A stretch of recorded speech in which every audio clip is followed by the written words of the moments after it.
दिलवा के किछ सोचलो ने हम ये दिल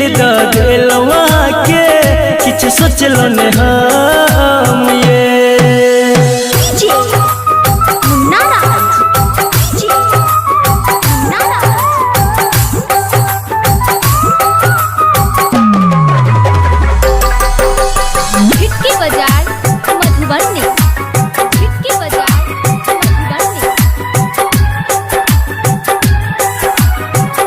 पहले नजर में खेलो पागल दीवाना बनेलो सोचे के मौका हमरा न देलो कोने ये जादू चलेलो ये सजनी बोलू ने किया शर्माई छी पहले नजर पागल दीवाना बनेला सोचे के मौका हमरा न देला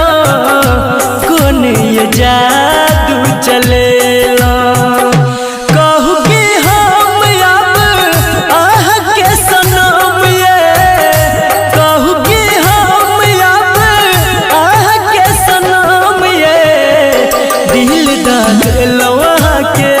किछ सोचलो ने हम ये दिल दिलवा के किछ सोचलो ने हम ये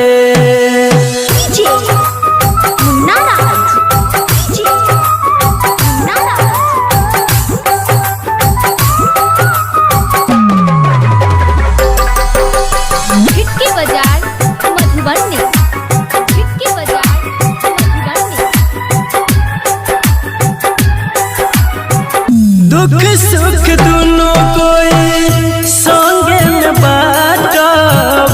कहियो ने हमरा डांटब जिंदगी में गम हम आबे न देब ये हंस हंस के दिन ये काटब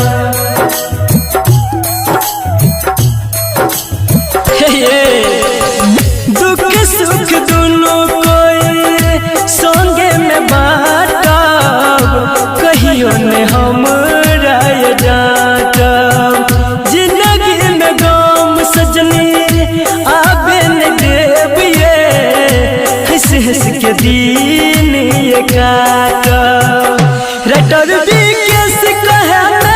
बनब बेरहम ये संदीप सुमन कहे बनब बेरहम ये दिल दिलवा के